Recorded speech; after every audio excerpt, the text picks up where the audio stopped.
have someone from SMU here tonight, Batsell. Yay! And what was your full name? Natalie Posgate.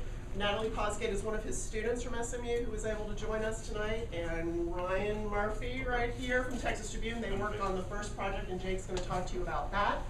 And then I am going to show you a project that my students did. I have several of my students here, and I'll introduce them when we get to the portion where we talk about the project we worked on this semester. Before we get started, I'll talk to you about the grant that we got this semester to help us work on this project, but that was the grant that helped fund the tacos tonight. So, Texas Day. Well spent money. Had to use it. Use it or lose it, right? You know, I figured we've got students getting professionals. It's a very valid use of the funding for the grant. Anybody have any announcements or anything they want to say before we get started? You got the hashtag? Do we want to use? Let's use Hacks Hackers ATX this time.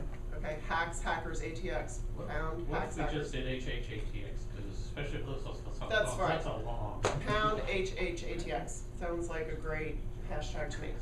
Any other? Yes. I should, facilities. If the men's room, if you go right out this door and hang a left down the corridor and open the door, the men's room is there. The women's room is on the other side of the elevator down that same kind of corridor. And there's a water fountain over there hidden if you look around. Oh, one other thing too. Facilities, we're bouncing around a little bit. If you guys have, if anybody has, their company has some money to give to us, we could do something really cool. So if you're looking to sponsor ONA or Hacks Hackers or a combination of both, please let us know. Really use some sponsors. Excuse me, are you saying you need a space? We need space. In particular to do something in? We have space. It would help if we had money to make that space really work well. We think the space we had last month, I don't know if you went over at UT, was great. It's just it costs a little bit of money to make that, to do that done right. So, but space, if you have an idea for space too, we'll listen there too. Absolutely.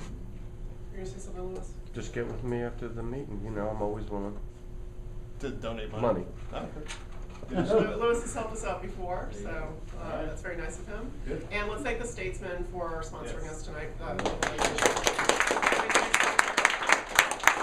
Slight change from what we're used to with the downstairs room, but this room is fine. We have a lovely view out there.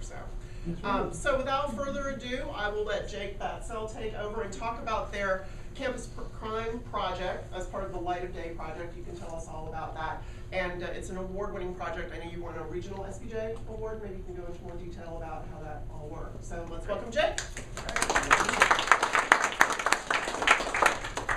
Well, thanks everybody. It's an honor to be back here at the Statesman. I definitely fall much more on the hack side than the hacker side. I was a print journalist for about 10 years before kind of doing more of an online direction. And during grad school, I spent my fair share of time in this building covering high school football games for the Statesman on Friday nights. So it's sort of a homecoming of sorts. But I'm now teaching SMU digital journalism at SMU, and I taught a class about a year ago called Technology Reporting, which was a brand new class, and the whole idea was to be on the edge and try new things, to do good old school journalism in new ways with new tools. And so we did we were fortunate enough to join up with the Freedom of Information Foundation of Texas and their Light of Day project, which was a statewide network of college journalism programs that chose to participate. But we really went in depth and kind of did our own thing as a contribution to the wider Light of Day project. And so I wanted to just share with you some lessons that we learned, and also maybe help demystify the idea of mapping and data journalism as something that's really hard and something that you have to be a hardcore coder or programmer to do. That is not my background. Again, I'm much more of a hack than a hacker. I'm more of a writer than I'm not a developer. I'm not a programmer. And neither were any of my students for this class. But we, with the help of Ryan Murphy from the Texas Tribune, who's sitting right there, and his predecessor Matt Stiles, we were able to put together a pretty cool project that we hope the university community continues to use in a way that's most useful to them. And also very lucky, one of my students from this class, Natalie Posgate, who's here, she was enrolled in the technology reporting class, so she was part of this. And so let's just kind of get right to it, I guess. So, Cindy, if you wouldn't mind just linking to the first Light of Day project there. Do you want lights off to see that better? Yeah, Can that I might turn be the lights better. off? Yeah. Oh, I should also mention. So this is to my course blog. This one right here. This is to my course blog, and the short link for this, it's the most recent post, is j.mp/HHONA, Hacks Hackers Online News Association. If you'd like to follow along on your smartphones. Just a little bit of background. The Light of Day project has been going on since 2004. It's sponsored by the Freedom of Information Foundation of Texas, and it really brings together college and university journalism programs from around the state, and they pick a certain theme. So campus crime was the theme in 2011 when we did this project. In previous years, it's been use of tasers, it's been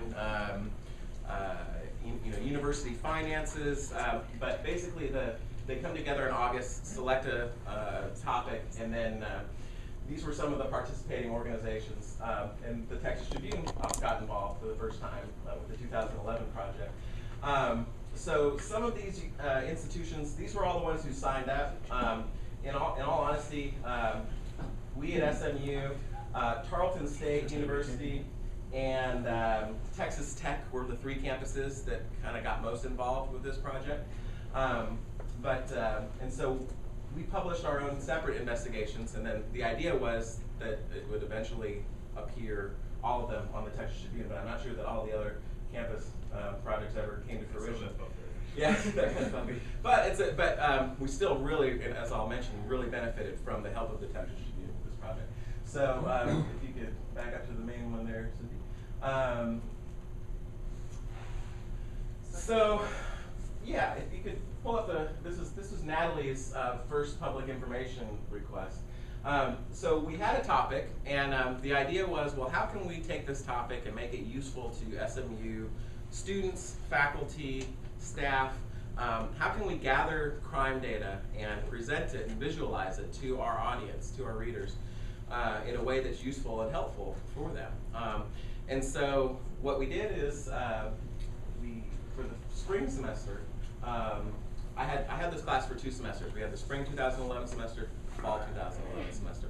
So for the spring 2011 semester, we took, we picked a year, 2009, and we sent out requests to local police agencies and asked them for very specific information about different crimes that had happened in the areas surrounding SMU. We then also had the students go through SMU's online police logs. SMU is a private university. We didn't even bother sending them a public information request because they don't have to abide by it because they're a private university.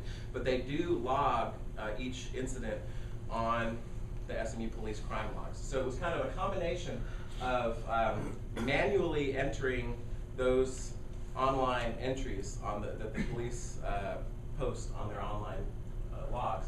And then with the local police departments, Dallas, University Park, Highland Park, we sent this fairly standard form letter under the Freedom of Information Foundation of Texas banner, saying that under the Texas Public Information Act, we were asking for these specific types of crimes. So we didn't care about parking tickets, we didn't care about minor stuff, but we did want to know about homicides, sex offenses, that sort of thing.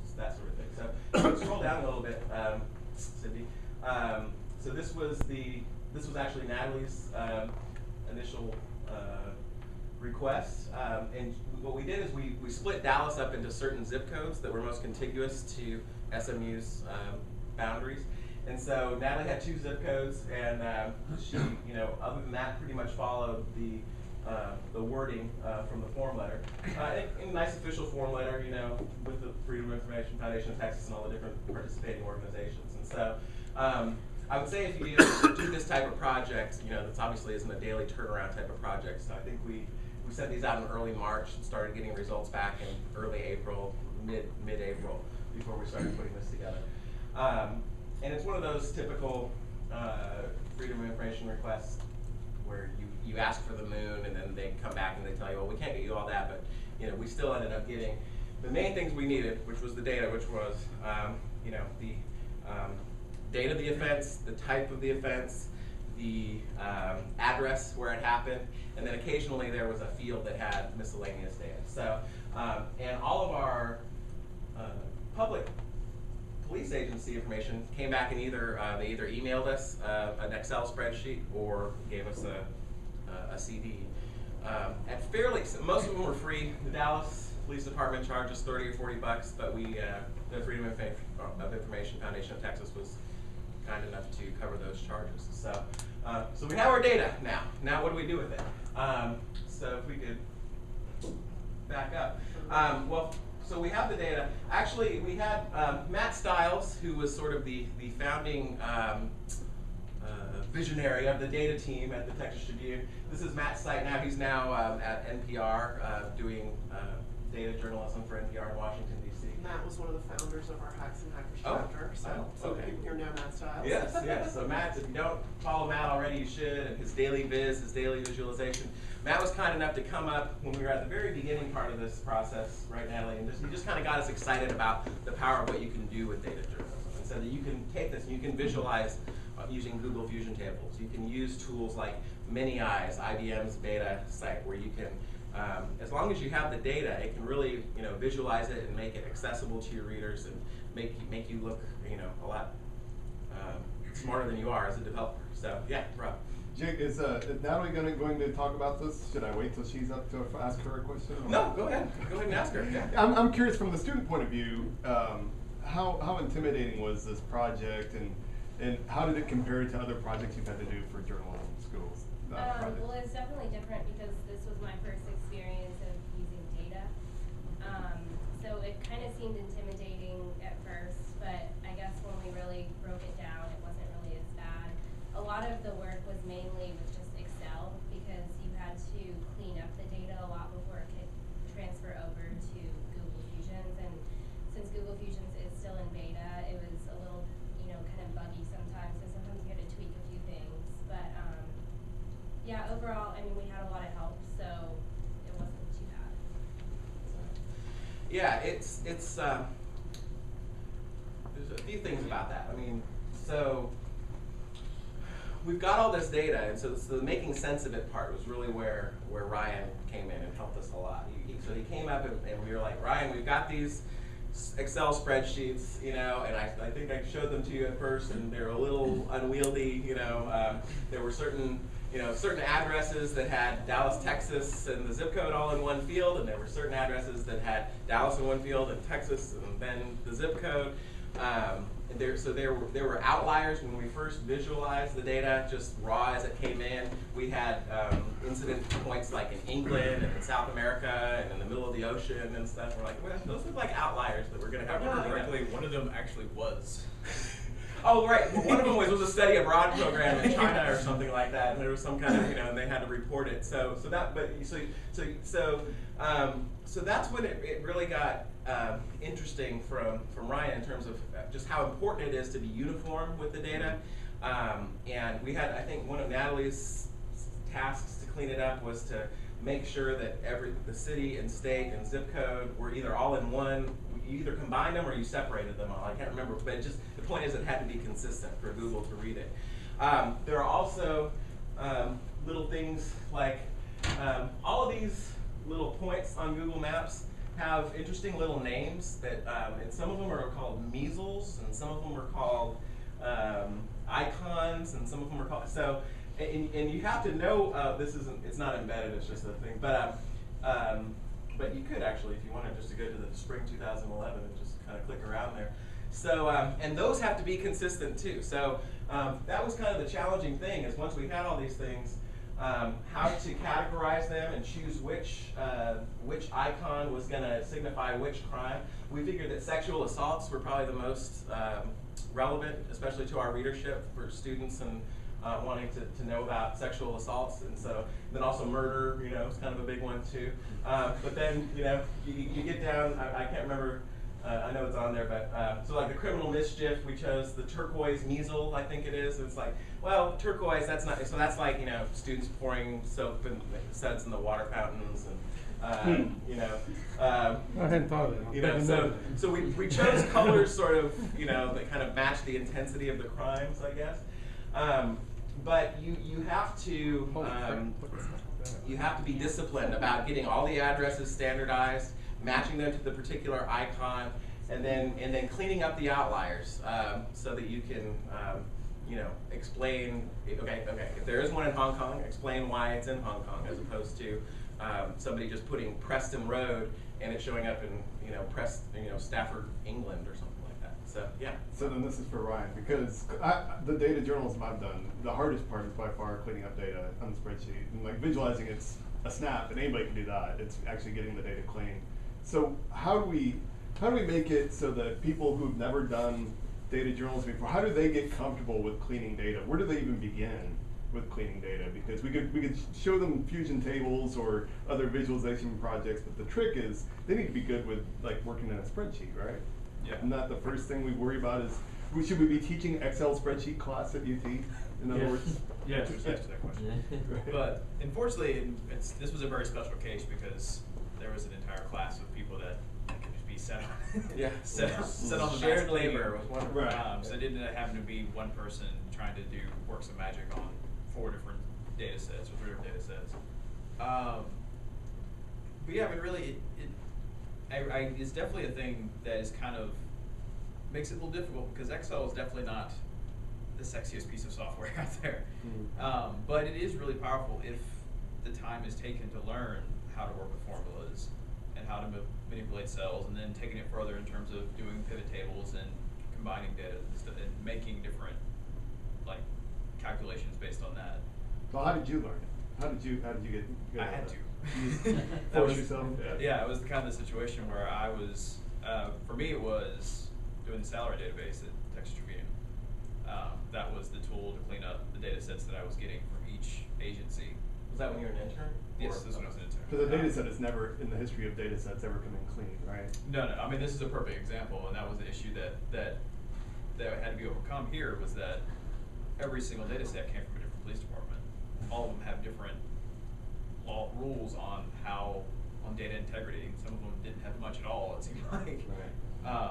So it's definitely in terms of, and this is kind of a thing too to think about along the lines of kind of the logic of it all.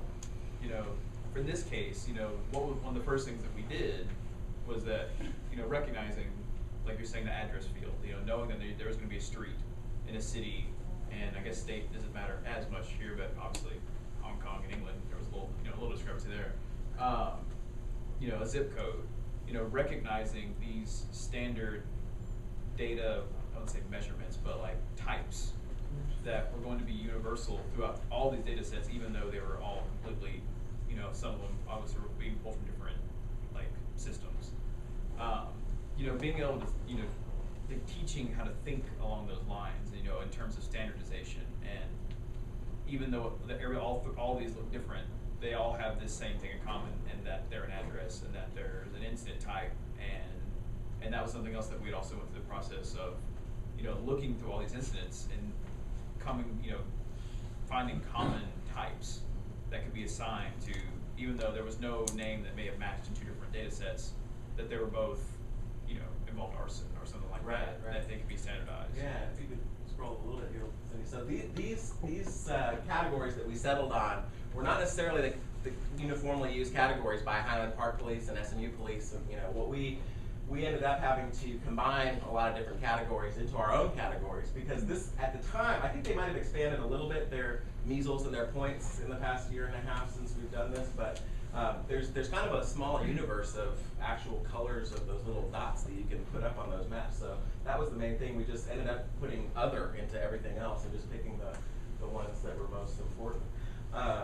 But that was the real challenge. So I mean, so the first part was just to gather the data. So that was, you know, I think we assigned students like Natalie certain zip codes, and then I think we also assigned some students certain months in the SMU police logs to enter things manually. And some of those came back really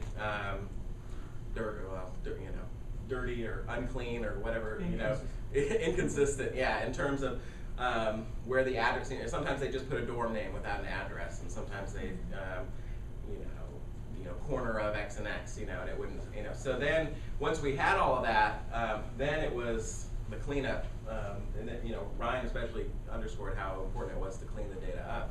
And then once we had it and it was visualized, like you said, Rob, it gets pretty, you get the embeddable link, you configure the styles. If you just click on any one of these points, just any one. You just configure the styles. There's certain, you can hide certain categories. So we hided the blue measle button. Our readers didn't really need to see that. But you can actually spiff it up a little bit if so if you could go back and then we'll go to the fall semester project. It's just back off there, and then the fall 2011 project. We got a little bit better at it for the second time around. By the way, we originally published this on the Daily Mustang, which was the in-house student news website that I was the faculty advisor to for 3 years. We then merged with the Daily Campus, the independent student newspaper that's been around almost 100 years. So that all happened between the spring and the fall. So we published the fall semester project only on the Daily Campus. But if you can just click on any dot there, you can plug in your own little HTML there, your own little design. So we had the Daily Campus logo there, the Light of Day logo. You can see that's just a little more professional, a little more impressive. But all of that is just fairly easy to do once you have the cleaned up data. You just have to visualize it, configure the styles, get the map to the right latitude and longitude that you want, and then just get embeddable link and you plug it in there. The one piece of code that Ryan really helped out with in both of these was the drop-down code on the top. That was special code that Ryan helped us out with, where if you want to just only see the murders, then it can boil it down that way. So, and that was enormously helpful to have Matt and Ryan and their help and their guidance with this process. They didn't code the whole thing. They didn't, and this is an important point, I think, if you ever, some of you who teach or some of you who maybe try this kind of project in your own newsroom and in your careers, is you really do have to learn this stuff yourself. But it's logical. There's a logic to it. And then you want to go to people who are smarter than you in this area to ask for guidance. But you can't expect that they're just going to be your coders or your developers, or that they're your in-house person that you can just throw things at. So it's kind of, Matt and Ryan taught us how to fish, I guess, and so now we know enough. We got to know enough where we could do basic maps ourselves, and then if we just need a little bit of help with something a little more stylistically advanced, then our capabilities allowed us to be. Then Ryan was generous enough to help us with that. So, what else? So we did this, and we did stories too. We did general things, but the real kind of breakthrough of this project, we didn't find a smoking gun. We didn't find that the city of Dallas was, hiding crimes that involved SMU students or anything. There was no voila moment.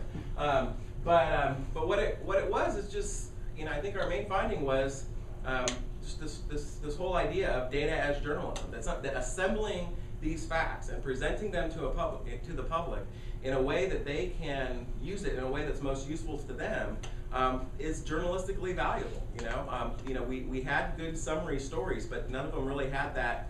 We did a Clary Act scorecard on how well SMU was filling the federal requirements to report crimes to its students, and found that they were actually doing a fairly good job, much better than they were when we last checked in 2004.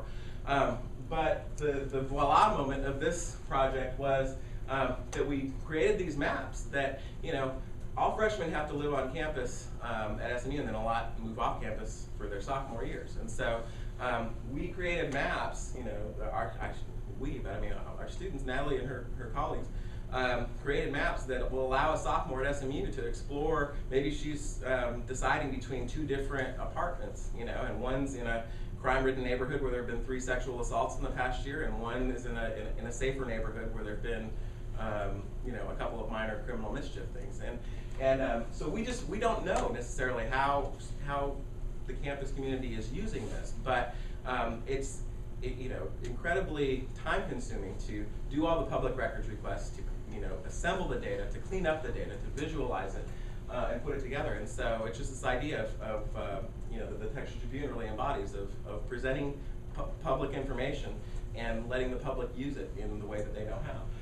And so we were fortunate enough, if you click on the First Amendment Award there, the SPJ chapter in Fort Worth has a First Amendment Award, and this year, this project, the Light of Day project, both the spring and fall semesters, was awarded with the Student Award for the First Amendment Award. That's what the trophy looks like. And then if we could link back and click on the one below it. In addition to that, underneath, SPJ Region 8 won first place for online, online news reporting, and then the TIPA Awards, Texas Interscholastic Press Association. The spring semester class, Natalie's class, won first place in in-depth reporting, and the fall semester class won second place in in-depth reporting. So this is, you see Natalie there in the lower right corner, showing off her certificate. There were actually a lot more students involved in this. There were 15 students in the spring semester class, and there were 7 in the fall semester class.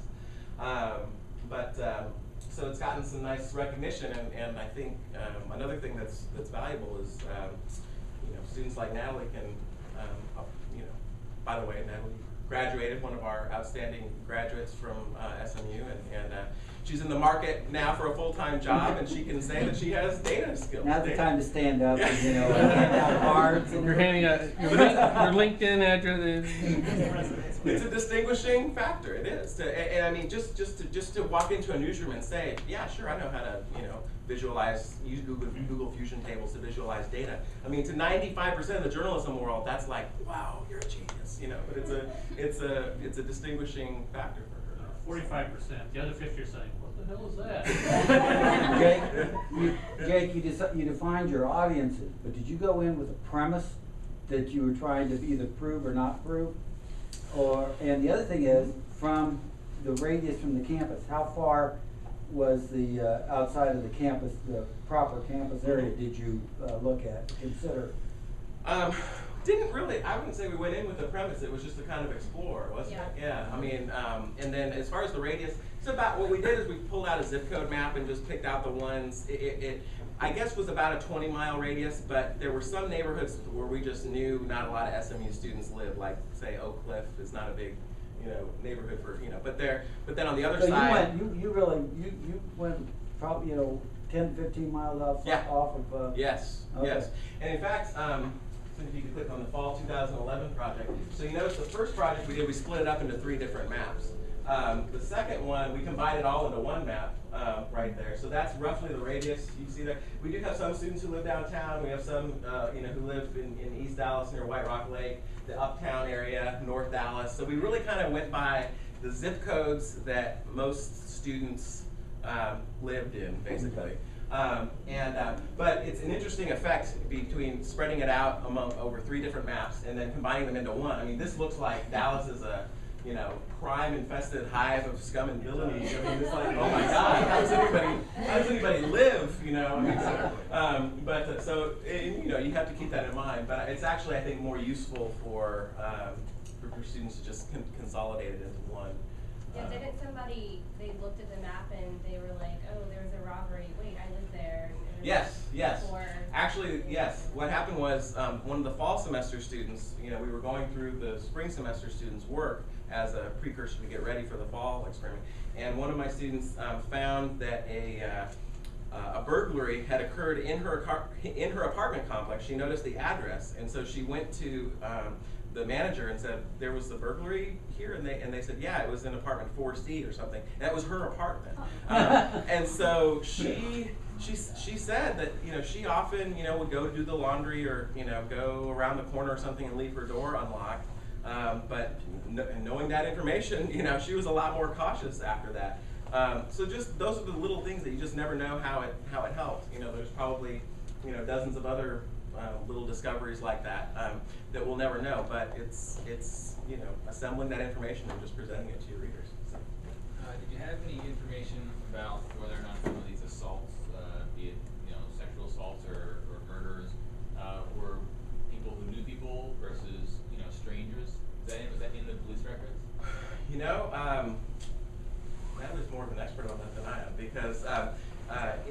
This year, I team taught an investigative report, and Natalie was part of a team of students that did an excellent job about how SMU handles rape cases.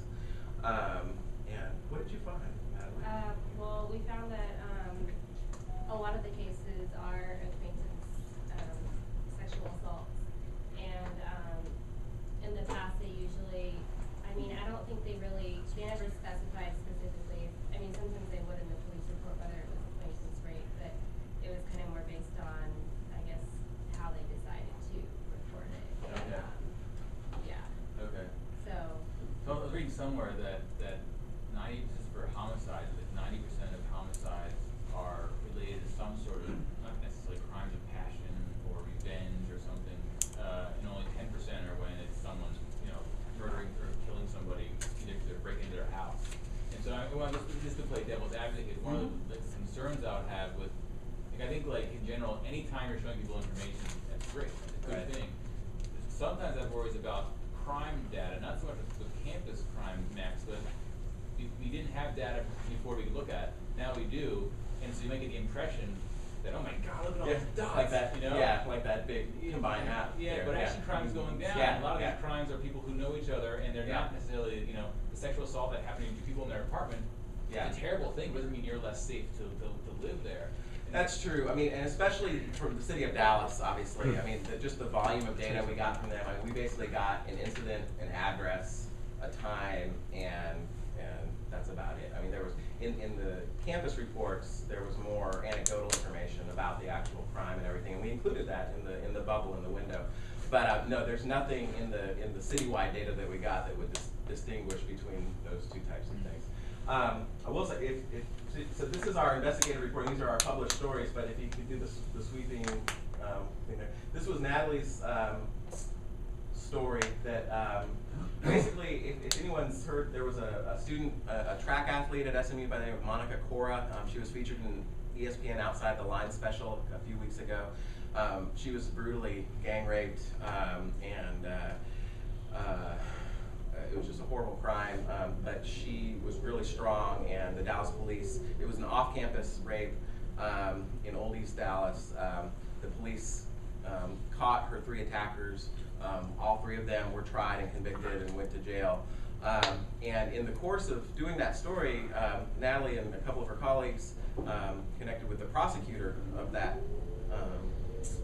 horrible crime, who's also an SMU law graduate, who said that it was the only rape involving an SMU student that had been successfully prosecuted in the last 25 years. And come on, there's only been one legitimate rape involving an SMU student in 25 years. I don't think so. So Natalie and her colleagues followed up, and it's because SMU has what's called a non-adversarial process of handling rapes internally. SMU has its own police force, and if a rape happens on campus, they choose to bring the parties. It's more of an administrative hearing, non-adversarial, and these things end up not being prosecuted. Exactly. But what I wanted to show you is that in addition to the stories and the great shoe leather reporting that the students did, we did a map with this too, and this showed 24 sexual assaults that were reported to campus police since 2006. And if you click on each individual one, I believe there's information about whether the suspect knew their attacker or not. This one says a student said she was sexually assaulted by a student acquaintance in his room at Morrison McGinnis Hall. The great thing about this story is, what Natalie and her fellow reporters found was that SMU, if there was a rape involving a student, they wouldn't issue a physical description of the student because they figured, it was an acquaintance rape. You don't really need to know, what the description of the student was. But actually, it's like, well, what if, why not be more transparent about that information? What if this person, did it to another student 3 weeks ago or 3 months ago or something? Issuing a description could really help other victims possibly come forward.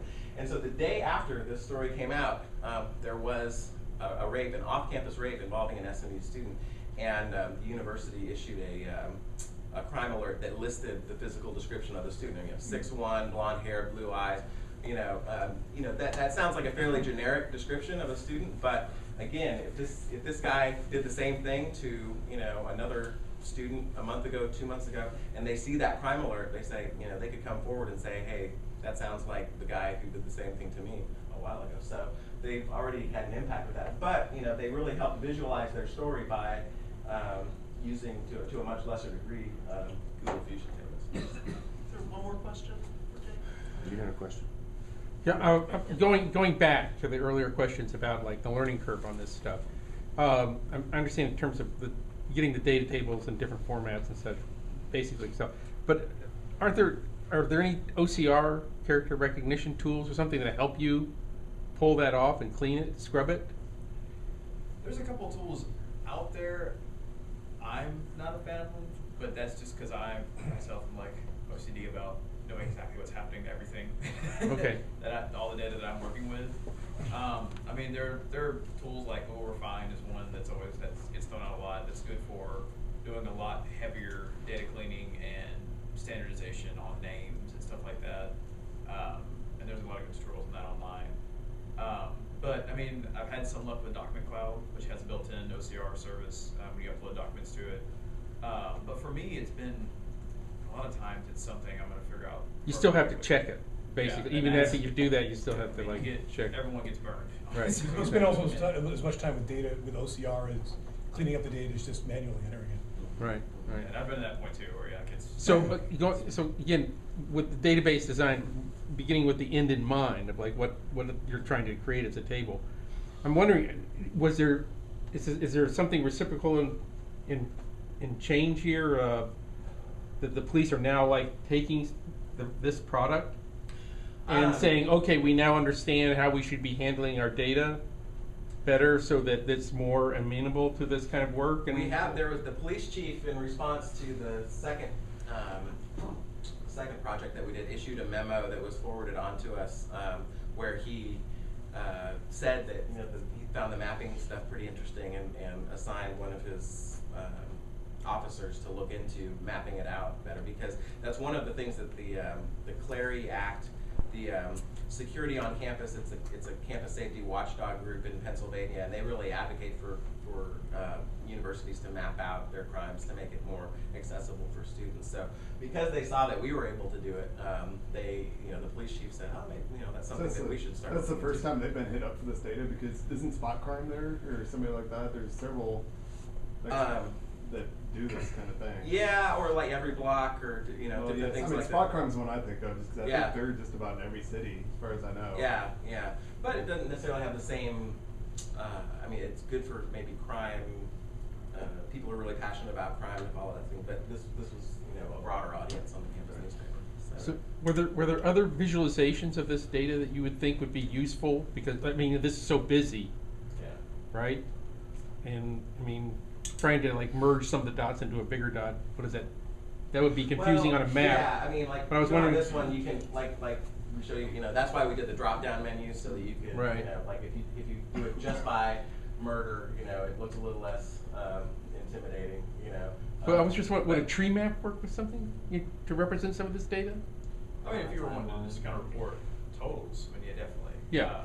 That's what I was thinking. Which is another, I mean, it depends on what you're going for. In their case, of course, they were wanting to show in relation to the campus fair for the students. Okay. But that data can be integrated into like charts and graphs to do like a comparison from the first semester to the second semester, whether or not in a certain zip code the crime is up, rates are up in one area compared to the fall semester, or however you'd like to chart it. And with most data sets, I mean, it is that case. I mean, it has to be geographic data for this sort of thing for a map, but always these things are possible.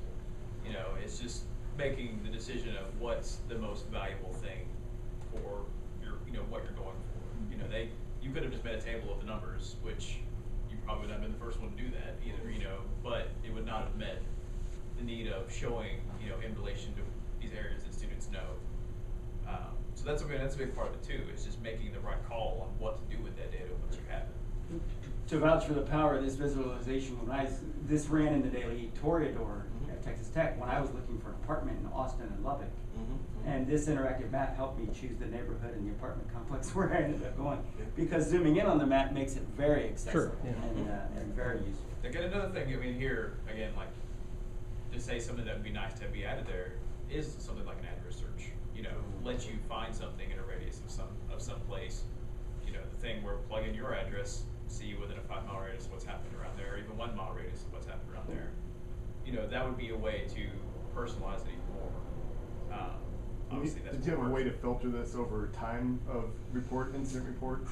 So no, we pretty much just limited it. One class did 2009, one did 2010, because the Clary Act reports that was another, we did a Clary Act scorecard, and for the spring 2011 semester, the 2010 Clary report wasn't out yet, so we decided to go to the most recent year that data was available, 2009, and then by the fall semester, the 2010 report was there. So, but that was easier just organizationally to say like, okay, one class is going to do 1 year and another one's going to do another year.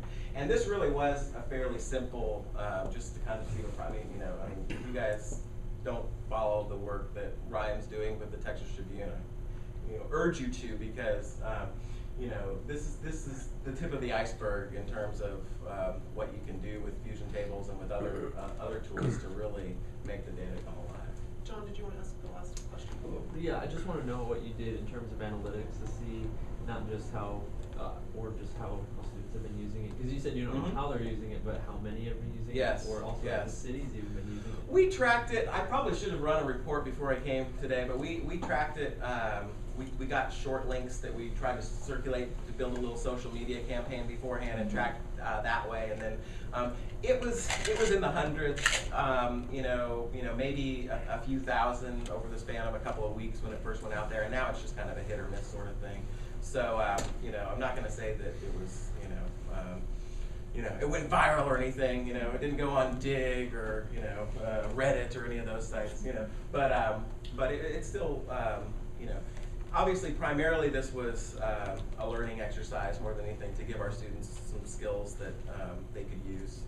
But we did want to target it toward a readership, because so many classes operate in a vacuum, and they'll do like a little class blog or a class site or something, but there's no audience, and when you do at least have some, when you're writing for an audience, it gives you a better sense of purpose, better sense of mission. And obviously, you've got to be conscious of your audience in the journalism business these days. So I was actually going to ask, did you get a large response from the student body? Like, was there feedback from? Not a huge amount. We actually heard more from the some faculty members and administration. And students would tweet it out, and then other students would say, "Hey, this is cool," and send it and everything. But there wasn't an outpouring of reaction from students. So. Let's give Jake a hand. And